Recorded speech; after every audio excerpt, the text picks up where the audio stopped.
In today's video, I continue with and finish up the main questline featured in the Elder Scrolls 3, Morrowind. Last time, I fulfilled the 4th trial by becoming Hordator for the remaining 2 great houses of Redoran and Telvanni. There were various petty and political tasks that needed to be done, but once accomplished, both houses had no problem giving me the title. Then, I moved on to the Ashlander camps in search of being named the Nerevarine. The first one I went to was the Arabinimsum tribe, where I defeated the Ashcan and Gulakans, replacing the warmongering leaders with the more peaceful ones. Then, I went to the Zenib tribe, where their leader Koshad had me defeat a vampire and find him a Telvanni bride. All that's left now for the 5th trial is to become the Ahemmusa Nerevarine, and that's where the story continues.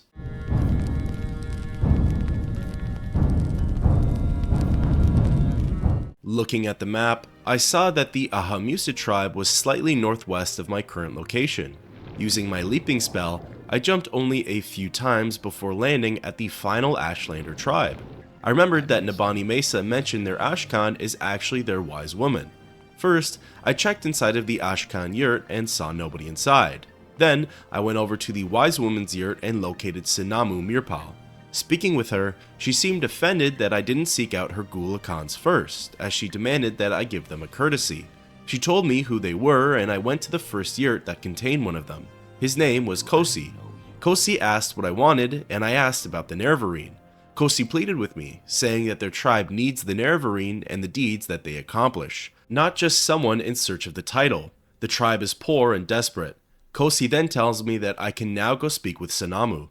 Returning back to her, she questions if I'm the Outlander in search of becoming the Nerevarine and fulfilling the prophecies. I inquire about the title, and she says she's heard a great deal about the Outlander who's helped the other Ashlander tribes. She asks if I'm that person and why I've come here. I'm prompted to ask her where the Ashcan is, or that I want to be named Nerevarine. I choose the latter, and she says that she will hear my claims, proofs, and stories. If she believes me, I have the opportunity to be given the title, but first, I must do a task for the tribe. I must provide them with a safe space. Inquiring about it, she tells me that the Daedric ruin of Al-Daedroth used to be a safe haven for the Ahemmusa. In recent times, however, a powerful priestess named Hloreni Indavil has taken up residence there, along with a bunch of Sheogorath worshippers. I ask about the priestess, and Sinamu informs me that she's a Dunmer. I also learn that the temple banned the worship of Mehrunes Dagon, Molag Bal, Malakath, and Sheogorath, or as they're coined, the 4 corners of the House of Troubles. I asked about Sheogorath, and Sinamu shared with me her overwhelmingly negative response about him and his followers. When asked about how I can make it safe, Sinamu remarked that I will be the one to decide what must be done, and that they will judge if it's enough. When I feel as though she's ready to accompany me, together we'll go to the ruins and reach the inner chamber with the statue of Sheogorath. If she dies on the journey though, all will be lost. Looking at the map, and as per her directions, Al-Daedroth is directly north of the camp. Using go places, I leapt my way across the islands until I landed on the desired one. I immediately heard the sounds of magic being cast and weapons landing hits. In fact, I landed directly in front of an NPC which had me spooked. I wasn't sure if they were going to attack me or not, but luckily, they weren't immediately aggressive. The Mer was dressed in fancy robes, and he almost looked like a priest of some sorts. Speaking with Bethis, he asked who I was and what I was doing here. He then asked if I was here to worship at this foul shrine. I was prompted with 3 different options. The first was to say that I was here to worship. The second was that I was here to loot the shrine. The third being that I was the Nerevarine and that I was here to fulfill the prophecies. I had heard a little bit about this interaction prior and assumed based off of his gear that he was an Ordinator. Saying that I was here to worship would have likely gotten me in trouble, and the Ordinators have strict orders to capture the Nerevarine for my crimes. So, instead, I went with the excuse that I was here to loot, and Bethis said that he didn't care about that at all. He let me go about on my business and said that it would be handy if I could kill a few of the worshippers in the process. Exiting the conversation, I went around the ruin and saw more Murran robes battling against what I assumed to be the worshippers. The Ordinators ended up winning the exterior battle, but now it was time to head inside of the ruin. Believe it or not, the very first interaction in here was likely the point in which I died the most. From afar, there was an orc worshipper whom I lured in via a ranged spell. She would then pull her companion, a Dunmer, and the two of them would gang up on me. The issue was that one of them had a blade that would leave me paralyzed. I couldn't tell which one, at first, assuming it was the Dunmer, and no matter how well the battle was going, as soon as they got in close, I would become paralyzed and die very soon after. Eventually, I identified that the orc was the one with the paralysis ability and let off every single spell I could at her. I managed to take her down before she could reach me for melee combat. I then engaged in one-on-one combat with her companion, and the fight was honestly close. I offloaded a bunch of frost magic on him, and he would swing away with his enchanted sword. Luckily, I was the one to come out on top here, and he too was soon dead. Moving along, I found myself in a big open room with multiple ways to go. Something I also really wanted to call out was the sound within the Daedric ruin.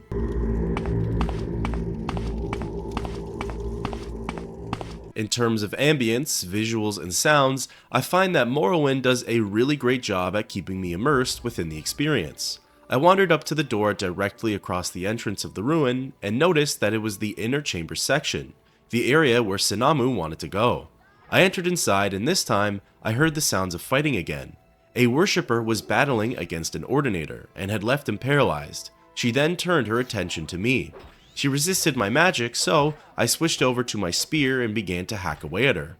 I got her health down by a good chunk before the Ordinator came back over to help. She was slick though and took turns paralyzing us so the other couldn't join in to deal the killing blow.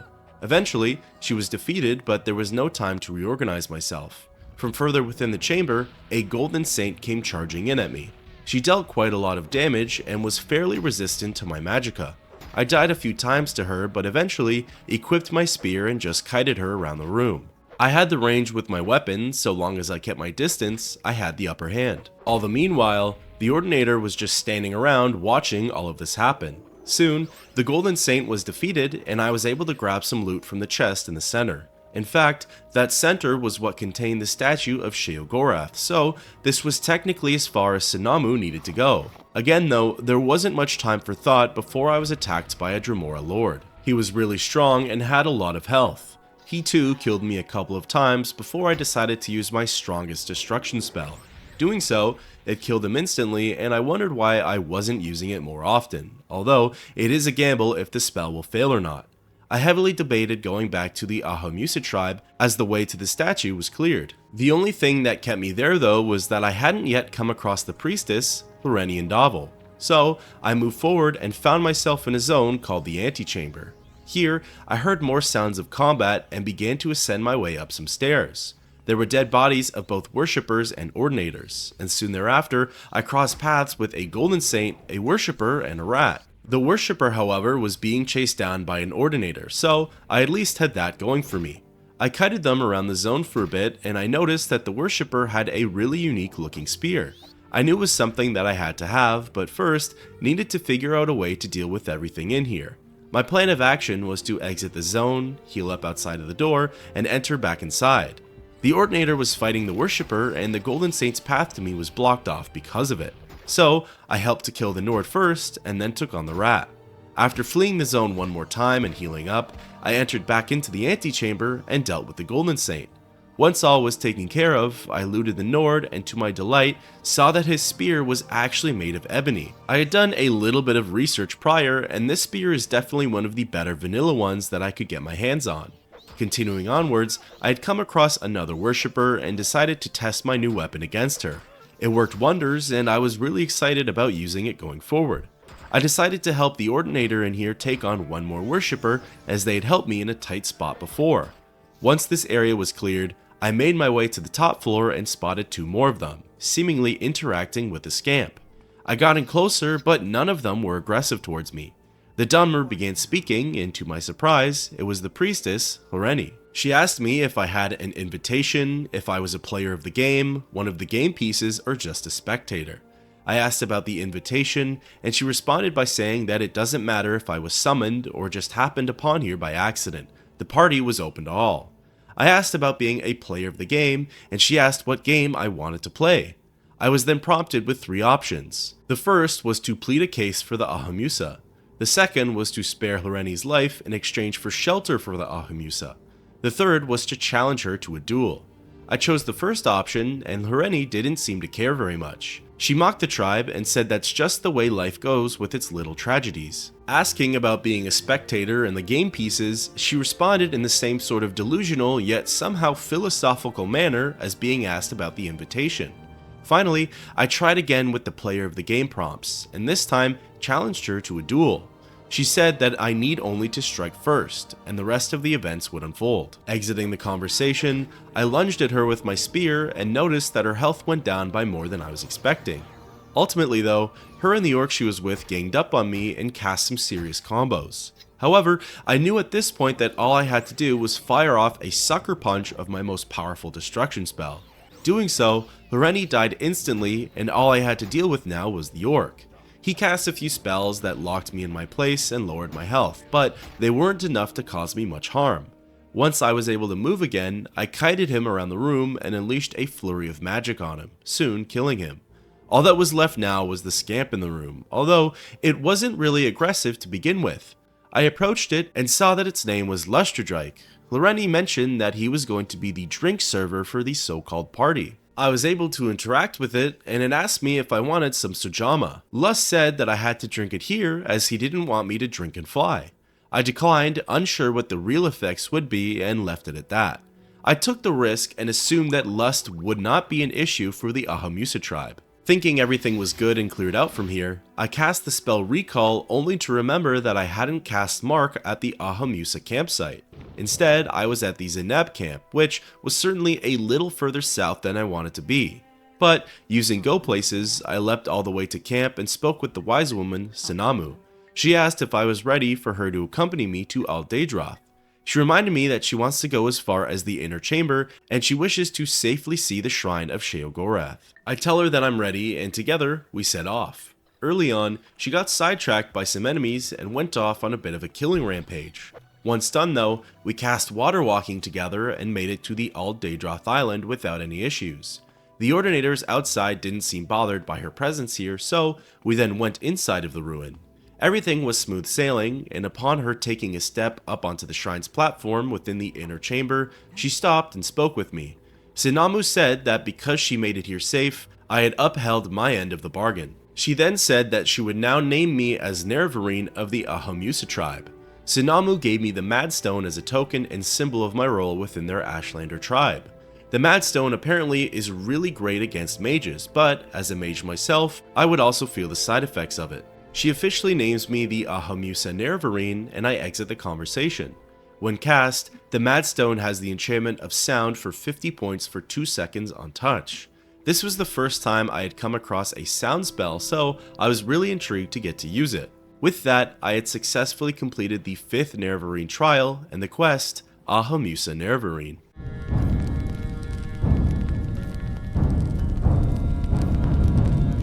Casting the recall spell, I teleported back to the Zeneb tribe, and from there, I leapt all the way to Voss. From Voss, I took a boat ride to Sadrith Mora, and from Sadrith Mora's Wolverine Hall, I teleported to Aldrun. From Aldrun, I went to Margon where I bought a Fortify Agility spell in order to be able to craft a stronger version of Go Places. I made the spell along with one that fortifies Magicka, and went on my way to the Urshilaku tribe. I assumed that Nibani Mesa would have wanted to hear that I completed the 5th trial. Upon my return back to her yurt and speaking with her, she didn't offer much new information, other than perhaps a unique take on the 6th trial. She thinks that it refers to Kagrenac's tools. She declares that I will likely need these items when I stand before Dagoth Ur. She knows that I'm now headed to the temple in Vivec, and says that I should be on the lookout for the artifacts. Casting Divine Intervention, I found myself in Nissus. From here, I made my way over to the city of Vivec and leapt all the way to the temple canton. Interestingly, Danso Indulus was nowhere to be found. I remember seeing her quite some time ago, standing in the tunnel at the center of the canton, but she wasn't there anymore. I looked inside of the High Fane and all around the exterior, ultimately unable to find her. This was when I finally used the long-needed console command of resetting actors, and she appeared right before me. She had a rather anxious demeanor and asked if I wanted to see the Arcanon. She informed me that he was in his private quarters and sought an audience with me. The only catch is that there are Ordinators all over the place. If they see me break into his office, a fight will break out. She does tell me though that there's an entrance into his quarters through the Hall of Wisdom, and that using this one will likely not garner any attention. Exiting the conversation, I wandered into the Hall of Wisdom and peered at the local map. I spotted an entrance into the High Fane and made my way over there. The door was secured by a level 50 lock, but all I had to do was cast Ondusi's open door. Doing so and going through, I came face to face with Tholar Suryani. Speaking with him, he opened with the notion that it's time to change the temple's beliefs on the Nerevarine. Inquiring about the temple's doctrine, Tholar mentions that my association with the Imperial Intelligence makes me suspicious. But, as I've been chosen as Hortator and Nerevarine, the temple needs my help with fighting back against Dagoth Ur. They can no longer defend the province, and I'm apparently their last hope. He says that in order to hear more information, Lord Vivec himself wishes to share the details with me. I'm then prompted to agree to meet him or declare that I don't want his help. I choose the former, and Tholar hands me 2 keys. One is to get in and out of his office, and the other is to enter inside of Lord Vivec's palace. Vivec is expecting me, and Tholar says that I should make haste for this meeting. Exiting the conversation, I leave through the main entrance of his private quarters and go back outside. I find it interesting that all of the NPCs are warning me about the Ordinators attacking, but the Ordinators themselves seem to be okay with me. Making my way down to the southern section of the temple, I ascend up the palace steps and unlock the door leading inside. Within, I spot the false god himself, Vivec. Vivec certainly has a unique appearance. He's not quite Dunmer, as his body is half-colored and his eyes are peculiar and omniscient. I approach him and we begin speaking. Vivec opened with saying that he was expecting me, and that the two of us have business. He first proposes to remove the ban of Nerevarine worship and the prosecution of the dissident priests, in order to proclaim that I am the incarnate, the true Nerevarine, and Morrowind's last hope against Dagoth Ur. Next, he offers me one of Kagrenac's tools, Wraithguard, which will be needed to defeat Dagoth Ur. I'm prompted to take it, refuse it, or not come to a decision. I accept the gift, and then Vivec asks me if I will swear to use it and dedicate myself in the destruction of Dagoth Ur. Again, I'm prompted with the 3 responses, and I choose to swear this oath. He says that I made a reckless decision, but nevertheless a righteous one. He warns me not to be alarmed, as in a second, I'll experience an overwhelming feeling. Vivec is taking me out of time in order to fast-track the learning process of how to use Wraithguard. The game displays a message that my body feels disoriented and confused. Then, in an instant, I'm back in reality. Vivec says that he will begin to make his promise come true, and that before I go, there's 2 things we should discuss: how to properly use Wraithguard, and how to defeat Dagoth Ur. He tells me that I need to go to Red Mountain and recover the artifacts of Sunder and Keening. With all 3 of Kagrenac's tools in hand, I'm to head to the citadel of Dagoth Ur and find the heart of Lorkhan. Once the connection between Dagoth Ur and the heart is severed, he'll be destroyed and so will his blight. Vivec offers plenty more dialogue options and lore insights to the game. A lot of what he has to say about Dagoth Ur and the plan moving forward was handed over to me via a document titled Plan to Defeat Dagoth Ur. I asked Vivec a whole series of questions. To summarize his responses, he said that one of his greatest regrets in life was breaking his oath to Lord Nerevar, and there hasn't been a day where he doesn't wish he never betrayed his oath. Vivec relates godhood to juggling. Everything happens at once, and there's constantly different matters that require his attention. As for the Dwemer, he really doesn't know what happened to them. He feels as though they have truly disappeared and are gone for good. When asked about the people of Morrowind, he shares that he feels a deep love for them, and the reason he became a god was to make them comfortable and secure. He talks about all of the great houses and how they relate to different aspects of the Tribunal. Apparently, the Tribunal has ventured off to Red Mountain in the past and defeated the 6th House numerous times. Each time though, they're resurrected, and this is likely due to the heart of Lorkhan. Vivec also mentions that Dagoth Ur is preparing something called a Kulakhan, but doesn't get into specifics on what it is. Again, there are too many different dialogue options to explore at the moment, and even Vivec himself says that it's better to come back when the 6th house has been defeated in order to ask them. Exiting the conversation, I pull out the detailed plans to defeat Dagoth Ur. They're incredibly lengthy and read as follows. For the past 20 years, the Tribunal have tried unsuccessfully to execute this plan. However, we failed because we were required to stage an assault and simultaneously maintain the Ghostfence to prevent the threatened large-scale breakout of Dagoth Ur's blighted hosts. With the Nerevarine leading the assault and the Tribunal free to devote their full energies to maintaining the Ghostfence, this plan has a greater chance of success. Unfortunately, however, the loss of the artifacts Sunder and Keening and the recent increase in Dagoth Ur's strength poses new problems for the execution of the plan. Therefore, our proposed plan has the following 5 phases. 1. A series of aggressive raids to scout the inside of the Ghostfence. 2. A series of aggressive raids to neutralize Dagoth Ur's Ash Vampire kin and recover artifacts from the bodies of his kin. 3. An assault of Gate Citadel Veminal to neutralize Dagoth Vemin and recover the artifact hammer, Sunder. 4. An assault of Gate Citadel Uldrasol to neutralize Dagoth Uldros and recover the artifact blade, Keening. 5. An assault of Citadel Dagoth with the artifacts Wraithguard, Sunder, and Keening to sever Dagoth Ur's connection to the Heart of Lorkhan and thus to destroy Dagoth Ur. Phase 1. Raids inside the Ghostfence.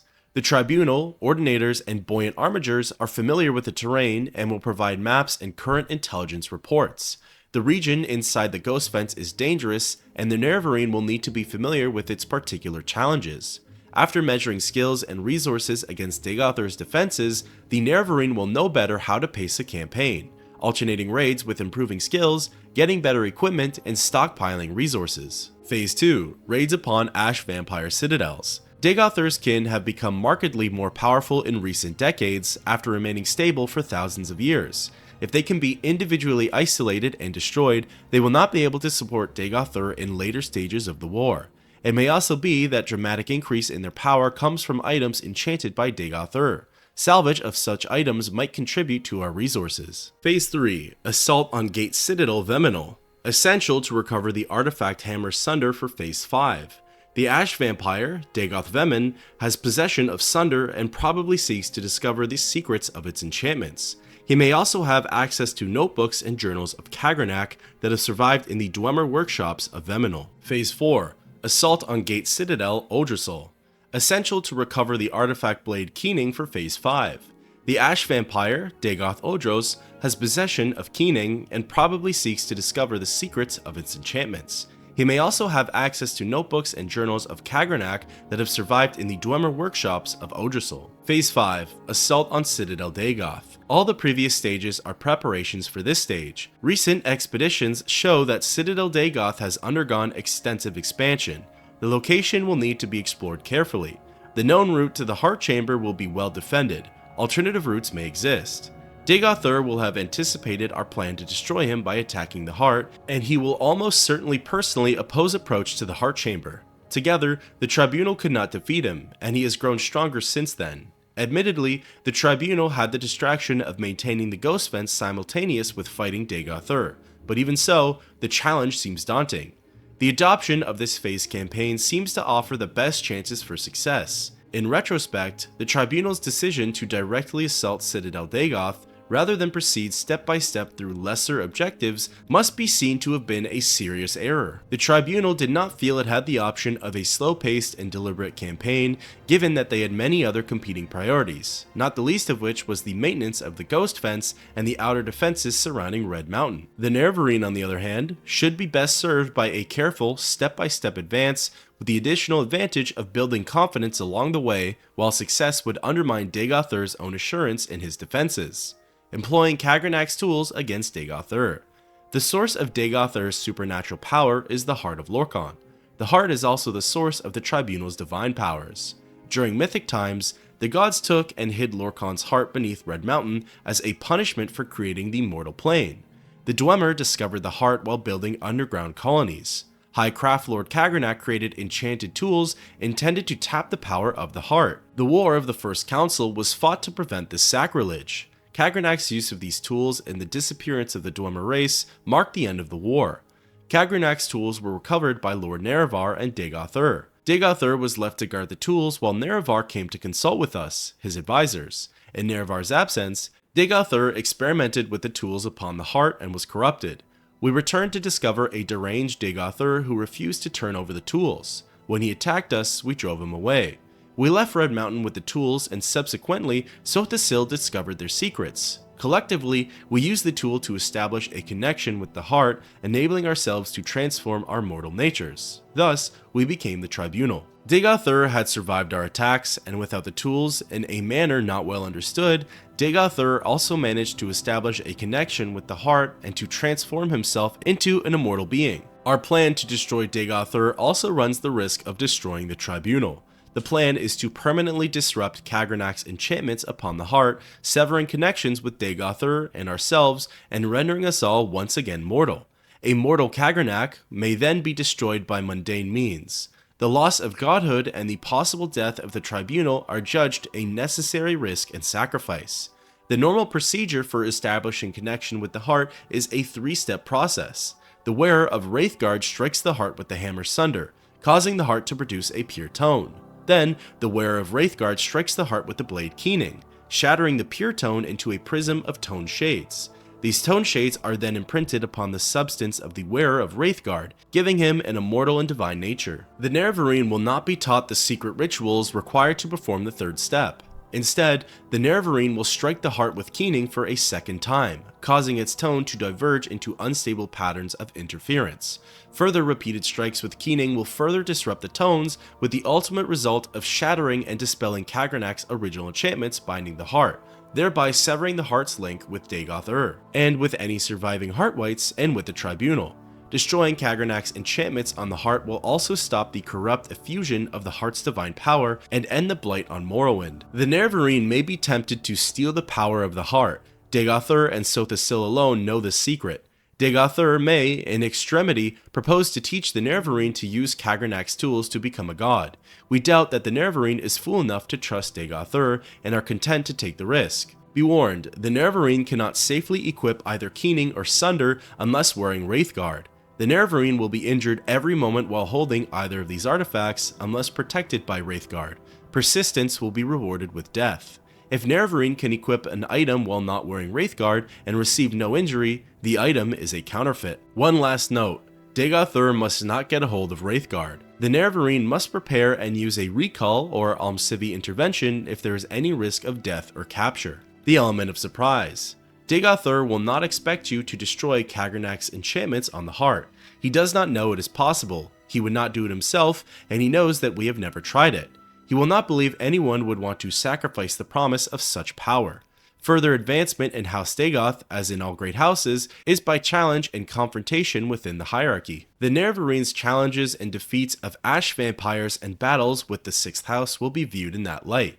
Dagoth Ur and his kin may assume the Nerevarines' ambition is to control the heart. Given that assumption, it is only reasonable that the Nerevarine would try to defeat each of Dagoth Ur's subordinates in turn, working up to Dagoth Ur. If the Nerevarine can defeat Dagoth Ur and control the heart, so much the better. But logically, the Nerevarine would wish to rise as high in the hierarchy as possible before cutting a deal with the head of the house. Dagoth Ur should try to recruit the Nerevarine into House Dagoth. It may be possible to pretend to join him, then betray him. However, any attempt to deceive him will be very risky. House Dagoth has a tradition of subterfuge and treachery, and because he is a deceiver, he will expect deception. Closing remarks. We place no compulsion upon the Nerevarine to adhere to the plans described here. We believe that they offer the best chance of destroying Dagoth Ur, but we have also chosen to place our trust in the Nerevarines' judgment and skill. Frankly, we see no alternative. If there are doubts or questions, speak with Vivec. He has agreed to serve as the Nerevarines' guide and counselor for this campaign. It may be that if the Nerevarine succeeds, the Tribunal will not survive. Such sentiments as might have been expressed to the Tribunal should, in that case, be addressed to the land and people of Morrowind. May the happy convergence of fortune and prayer meet in our destiny. On behalf of Lady Almalexia and Lord Sotha Sil, signed, Vivec. Closing the note, I took a look at the legendary Wraithguard. It was heavy armor, and for me, had an armor rating of 16 and the enchantments of Shield for 10 points, Reflect for 20%, Resist Blight for 50%, and Resist Shock, Fire, Frost, Magicka, and Poison all for 10%. With that, it's time to begin the assault on Dagoth Ur, thus ending the quest, Hortator and Nerevarine.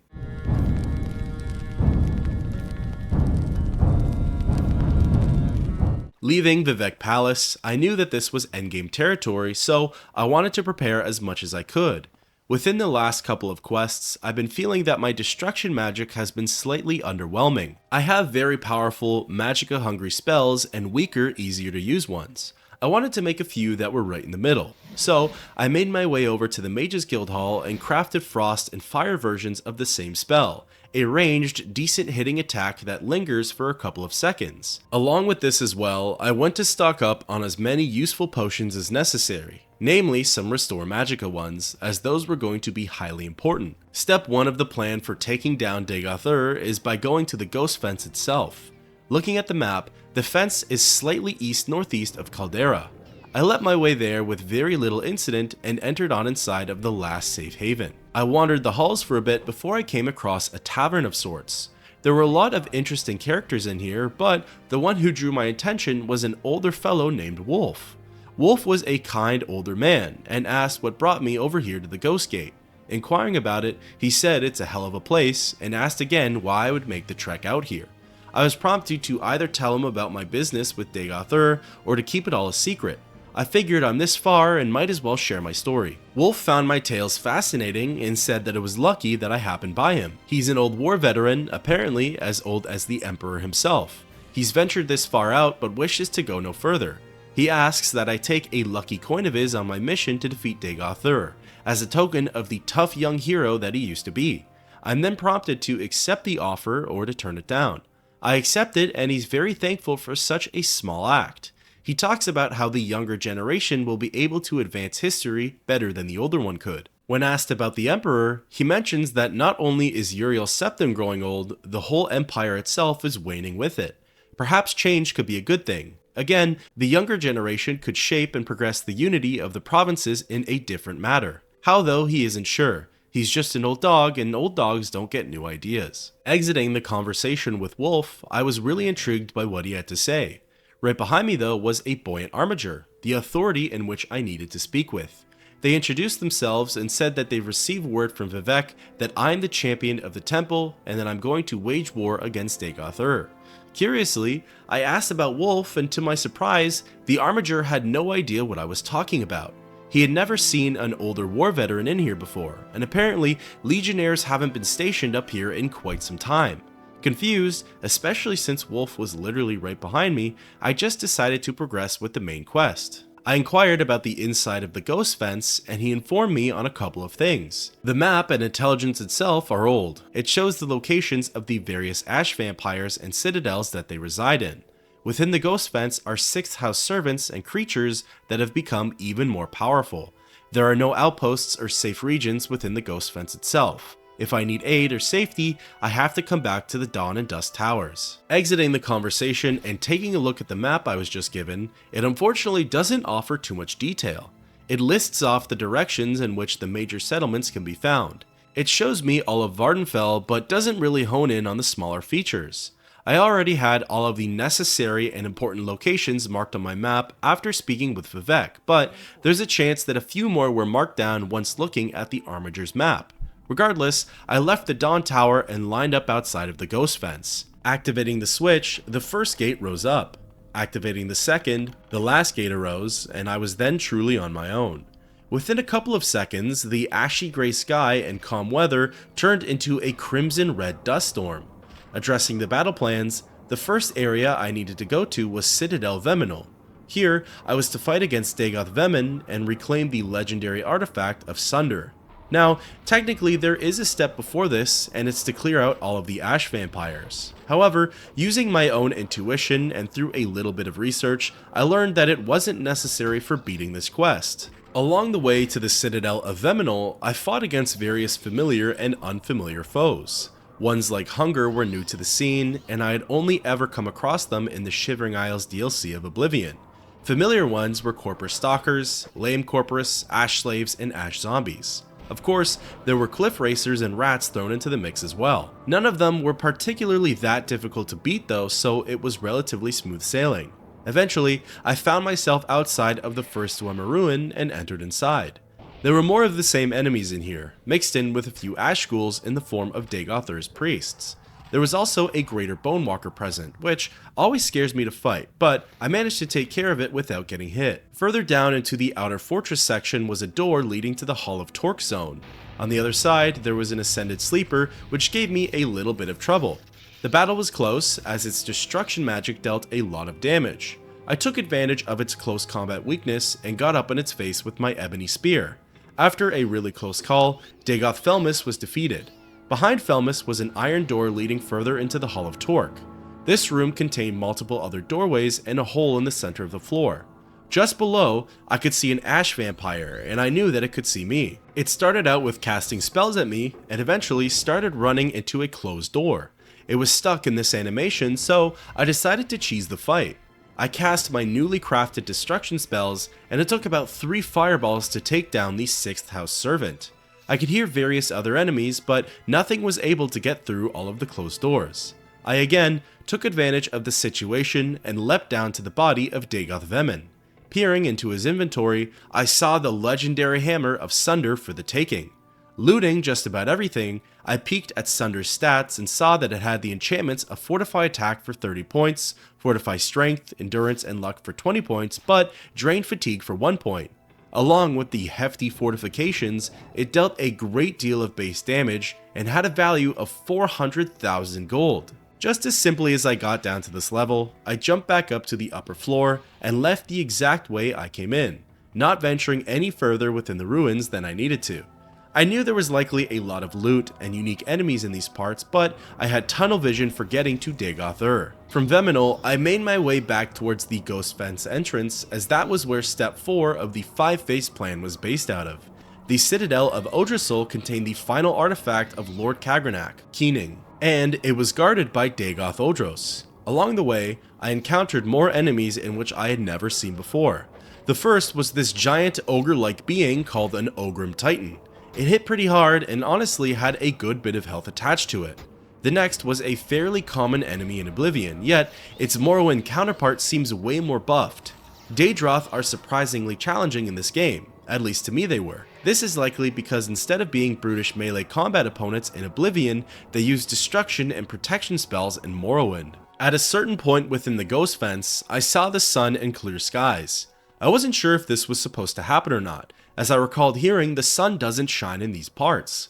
I figured it was likely due to me being too close to the Ghostfence, and the game had a hard time distinguishing the border. After fighting my way through more 6th house servants and scaling cliff sides, I eventually came across the dwarven ruin of Odrasul. Within, the first enemy I fought against was a Golden Saint. The Golden Saints are certainly strong opponents within Morrowind. She gave me a hard time and made the battle extremely close, but eventually I took her down with the ebony spear. Odrasul itself was actually a pretty small zone. The training academy had a doorway at the end of the upper level that contained a flame atronach as well as Dagoth Odros. The flame atronach was no problem to defeat, and honestly, Odros wasn't too difficult either. I got too complacent at one point and he was able to get in close and drain my health down pretty quickly. The second time, however, I kept my distance from him as best as I could, ensuring that I was out of reach most of the time, and ended up besting the 6th house servant. The dwarven artifact wasn't inside of his inventory, but he was holding a unique key. I remembered seeing a door that was secured by a level 100 lock right beside the entrance. Going over to it and unlocking it, on the other side was a small dwarven armory and a ladder leading up to the Odrasul tower section. The tower zone was a small area, and to my delight, all it really contained was the blade, Keening. It had the enchantment of Fortify Magicka for 50 points, Fortify Health and Attack for 30 points, and Fortify the attributes of Agility and Speed for 20 points. When equipped, Keening would raise my maximum magicka by more than 1/3 of its current max, so I knew I had to make some adjustments. I hotkeyed my spear as well as the blade, so when I wanted to use more magic or have a better hit rate in melee combat, I would have quick access back and forth. With Wraithguard, Sunder, and now Keening in my inventory, all I needed now was to go to Citadel Dagoth and face off against Dagoth Ur himself. Exiting Odrasul, I made some leaps in the direction of the final area and scaled up the side of a steep mountain. Once at the top, I was overlooking the Dwemer ruins, and it was certainly a sight to behold. None of the other settlements here were quite like it, as it was practically built around a pit of lava. I carefully slid down to the inner area and found the door crank needed to enter inside of the ruin. I was a little anxious and excited, as it was finally time to meet Dagoth Ur himself and beat the main questline. Come, Nerevar, friend or traitor, come. Come and look upon the heart and Akulakan. And bring Wraithguard, I have need of it. It was really neat to get to finally hear some dialogue from Dagoth Ur himself. Come to the Heart Chamber. I wait for you there, where we last met countless ages ago. Within the outer facility, I ended up facing 2 ash zombies and 1 ascended sleeper. The sleeper, or Dagoth Vaynor, had bested me once, but I knew the technique that worked best and abused it, ultimately defeating it in the end. A little further along was Dagoth Enos. At this point, I would say of the 6th house servants, the only ones to give me trouble at this point are ascended sleepers. Ash ghouls and even ash vampires, albeit I've only faced 3, don't feel as difficult to fight anymore. Come to me through fire and war. I welcome you. From the Dagoth Ur outer facility, I made my way to the door leading over to the inner facility zone. Welcome, Moon and Star. I have prepared a place for you. There were a lot of doorways leading to different areas here, each door providing a new creature of blight to attack. Come, bring Wraithguard to the Heart Chamber. Together let us free the cursed false gods. Again, there was an ascended sleeper that gave me some issues, killing me at least once. Eventually though, I bested Dagoth Rather and fought against another greater Bonewalker. Welcome, Nerevar. Together we shall speak for the law and the land and shall drive the mongrel dogs of the Empire from Morrowind. Soon, I found myself inside of the lower facility area. Here, I was immediately met with Dagoth Muthis and a Bone Lord. I started to get greedy and overconfident in using keening. Every third or so hit would land and it felt like it dealt more damage than my spear did. However, there wouldn't be as much stagger or stun produced on the enemy, and therefore I would take a beating in the process. I ended up increasing to level 16 whilst here and put some points into endurance, willpower, and intelligence. Just in the other room, an ash vampire ran up and aggroed onto me. Again, I felt like if I was mainly a melee combat character and used a weapon that didn't have as much range, they would prove to be a really difficult fight. But given how slow they are, their attack speed, and the fact that I'm mostly a ranged character, they aren't too big of a deal to me. Dagoth Gilvoth had a blood ring on him which had the enchantments of Fortify Health and Fire Shield for 10 to 20 points, then Resist Fire, Resist Magicka, and Dispel for 10 to 20%, all for 30 seconds. Is this how you honor the 6th house and the tribe unmourned? Come to me openly, and not by stealth. Just past Gilvoth was a door leading to the facility cavern. I had finally gotten to lay eyes on Dagoth Ur himself. Welcome, Moon and Star, to this place where destiny is made. His body was built like an ash vampire, so I understand why they were often called his kin. On his head though, he wore a unique and peculiar golden mask. He was also emanating some very interesting sounds.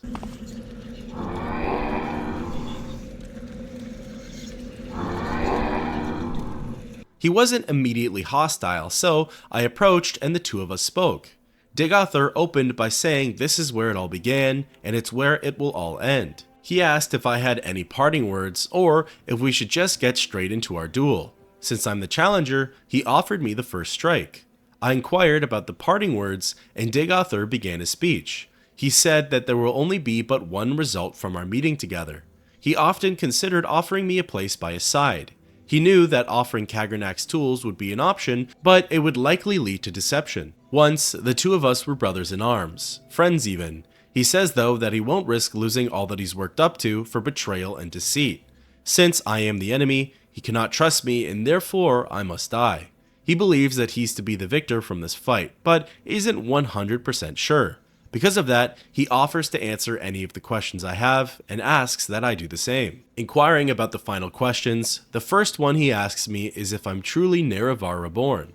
I'm prompted to say yes, to say that I'm loyal to the Emperor, to say that I make my own destiny, or that I truly do not know. I like the idea of the last one, as it seems somewhat humble. Picking it, Dagoth Ur almost seems disappointed, and remarks that we will never truly know. Regardless, he will weep for me when I perish. The second question he asks is what will I do with the power from the heart of Lorkhan? I'm prompted to say that I will make myself a god, complete Akulakan, share the power, or that I have my own secret plans. I wanted to seem a little bit mysterious, so I chose the last option, even though I don't have any plans for it other than to destroy it. His final question is would I have joined him if he had offered, and would I have surrendered Kagrenac's tools? I can say no, I would have never joined him, or no, I would have never surrendered the tools. Or I could say yes, under the right conditions, or yes, if I had a cunning plan. I tell him though that I would never have joined him. He thanks me for my responses and tells me to ask away. The first question I ask is what his plan for the heart is. He says that his ultimate plan is to inflict every mortal in Tamriel with the power of the divine. So, in other words, likely turning them into beings of blight. When asked about his plan for the 6th house, Dagoth Ur says that ultimately they're to stay the course and continue their path of enlightenment, becoming the best priests or warriors possible. When asked about his plan for the Dunmer, he responds by saying he wants to free them from imperial influence, and ultimately have them establish their own empire and reigning monarchy. When asked how he justifies his crimes, Dagoth Ur said that change and restoration couldn't be had without war, and that the Imperials won't be driven out of Morrowind without bloodshed. I asked what happened to the Dwemer, and Dagoth Ur too said that he had no idea. He wasn't able to study Wraithguard or learn as much from studying Kagrenac. Once all is said and done with the 6th house, his next mission would be to learn about the mystery. Finally, I asked why he was building a Kulukan. He responded by saying that Kulukan will be the champion of his armies, it will cultivate the divine substance from the heart, and it will be used as a symbol of the 6th house armies. I tell Dagoth Ur to prepare himself, and he reiterates that since I'm the challenger, I will get first strike. Well, as it turns out, he doesn't really mean it. As soon as I exited the conversation, Dagoth Ur fired off a destruction spell at me. He's the one to get the first blow, but the spell he cast was damaging to my attributes and didn't necessarily affect my health right off the bat. With Keening in hand, I let off as many powerful spells as I possibly could, and surprisingly, 3 were enough to defeat Dagoth Ur. I was really surprised that this was one of the easier boss fights within the game. Granted, I was relatively prepared for it. He didn't leave behind a body or anything to loot. As easy as it was, I knew that the Heart of Lorkhan was still waiting for me up ahead and that there would likely be more trouble. I organized myself and lined up in front of the door leading into the Kulukan chamber. On the ground was a heart ring which had a whole myriad of resistance enchantments, including Dispel, Frost, Fire, Magicka, Shock, and Paralysis, along with a lightning shield. Once ready, I went through the door. What a fool you are. I'm a god. How can you kill a god? What a grand and intoxicating innocence. How could you be so naive? There is no escape. No recall or intervention can work in this place. Come, lay down your weapons. It is not too late for my mercy. I figured that something had to be off with our fight. It felt too easy and the heart was still in the picture. I tried attacking Dagoth Ur again, but this time his health bar didn't budge. At this point, I assumed my goal was to just reach the Heart of Lorkhan and use Kagrenac's tools on it. I ran along the platform and got blocked off by a Dreamer who ultimately landed the killing blow on me. On the next run, I got a better look at a Kulukan. It was a really neat sight to see, and the thing was definitely way bigger than I had imagined. It was really a spectacle of Dwemer craftsmanship, and if the 6th house got it fully operational, they can certainly wreak havoc on all of Tamriel. I made my way around the platform, trying my best to avoid all of the enemies. Eventually, I laid eyes on the heart and attempted to levitate towards it, but was ultimately too slow. On my 3rd try, I made a direct break for the heart and got there relatively trouble-free. It was such a mesmerizing experience to be that close to the Heart of Lorkhan. Afraid that Dagoth Ur would quickly bounce on me though, I took out Sunder and struck the heart once. Then, I took out Keening and hit it as many times as I possibly could. What are you doing? What are you doing? Fool, stop! This is the end. The bitter, bitter end.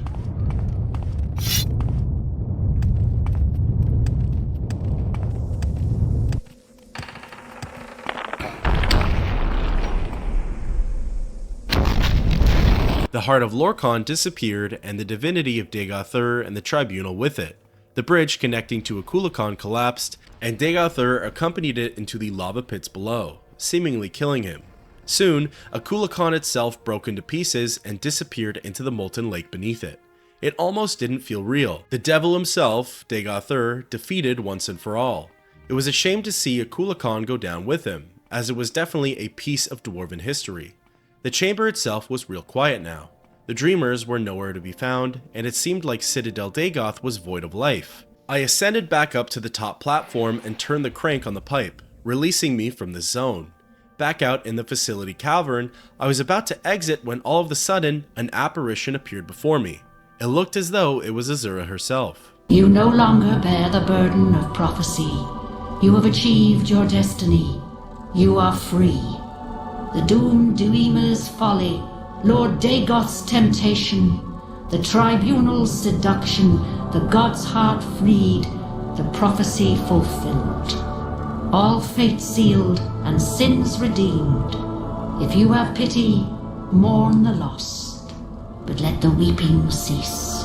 The blight is gone, and the sun's golden honey gilds the land. Hail, Saviour, Hortator, and Nerevarine. Your people look to you for protection. Monster and villains, great and small, still threaten the people of Vardenfell. Enemies and evils abound, yet indomitable will might rid Morrowind of all its ills. For you, our thanks and blessing, our gift and token given. Come, take this thing from the hand of God. In her place, she left behind the Ring of Azura, which had the enchantments of Night Eye for 20 points and Restore Fatigue for 3 points. I could hardly believe it, but it really did feel like it was all over.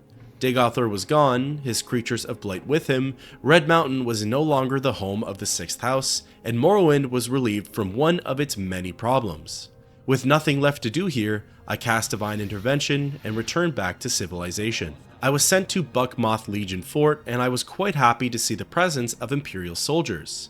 Speaking with one of them, I knew I had done something right when he honored me and called me the Nerevarine. He followed up by saying that the devil was dead, Blight is gone, Red Mountain has been conquered, and that everyone's thankful for my efforts. There were 3 NPCs I wanted to speak with the most to hear their endgame dialogue. The first was Vivec himself.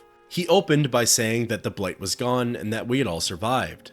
Now, it's time to rebuild the temple, and I must dedicate myself to Morrowind as its protector. Vivec believes there is redemption in rebuilding the temple, as it's good and honest work. He says there's still tension between the dissident priests and the temple. An example he gives for rebuilding is that they should employ less ordinators and instead give more roles to priests, healers, and teachers. Vivec says that his powers are slowly diminishing, and with due time, he will withdraw from the world. There's going to be big change coming to Morrowind. He does mention though that he will be happy being mortal again, as the weight of the world will literally be lifted off of his shoulders. Unfortunately for Almalexia and Sothasil, the two of them likely won't be taking the loss of their divine powers as well as Vivec. The next person I wanted to see was Nabani Mesa.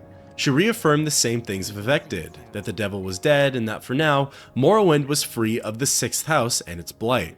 However, she kept repeating an eerie message. She kept saying that once before, Lord Nerevar believed that Dagoth Ur and his kin were defeated, and that she can't shake that what-if sort of feeling. She feels uneasy and doesn't want to accept victory at this current moment. She's right though in that many times he was apparently defeated, yet always resurrected. With the heart gone, hopefully the cycle has ended, but right now, who can be for certain? The last person I wanted to celebrate with was the man himself, Caius Kosades. It was a little saddening to think that I would never come across him again. He was a good mentor and helped me out in a lot of difficult spots. I was curious if the game was going to bring him back or not for the final segments of the main questline, but alas, he's seemingly gone for good. With that out of the way, thus ends the quest, the Citadels of the 6th House, and ultimately, that's the end of the main questline featured in the Elder Scrolls III Morrowind.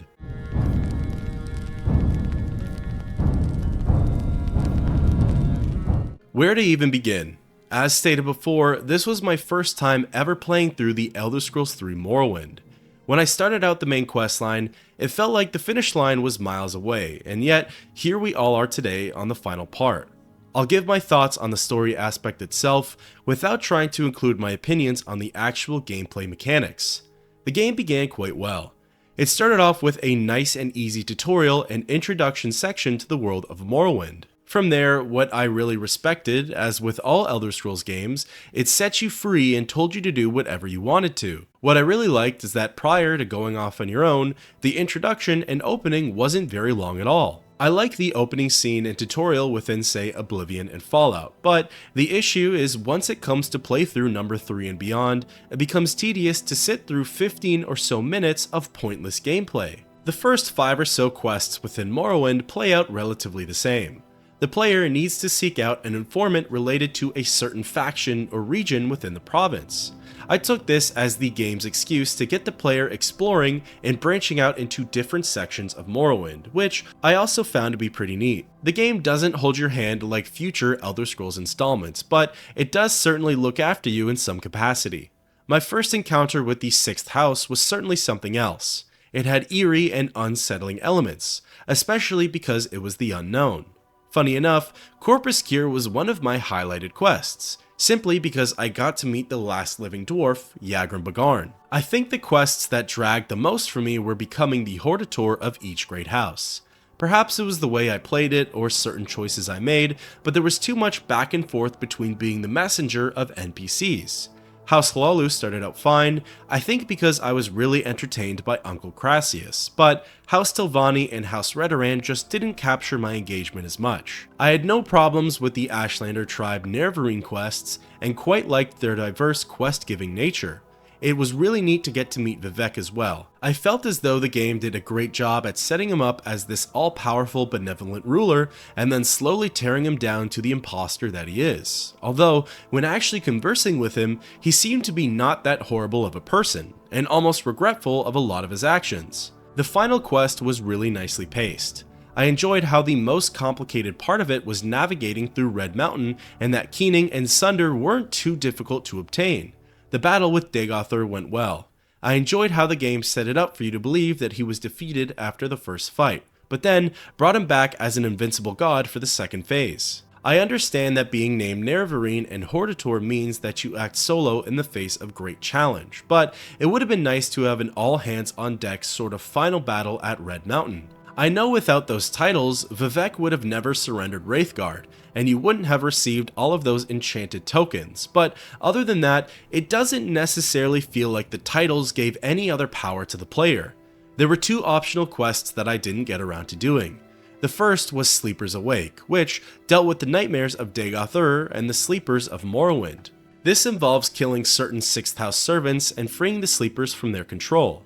However, once the citadels of the 6th house is completed, the quest is seemingly removed from your journal and the sleepers have snapped out of it, ultimately still thankful for your help. The second one is called Yagrum Bagarn and the Wraithguard. This quest is even more optional, if that makes sense, as it's the only solution to continuing with the main questline if you manage to kill Vivec. From there, you would take Wraithguard, find books written by Kagrenac, and bring everything to Yagrum. He finds a way to make Wraithguard usable, but at a big cost to the player's health.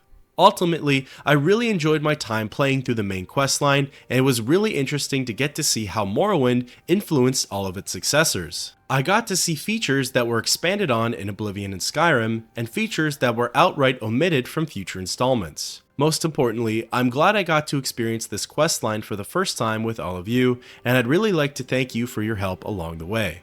Until next time, keep on adventuring.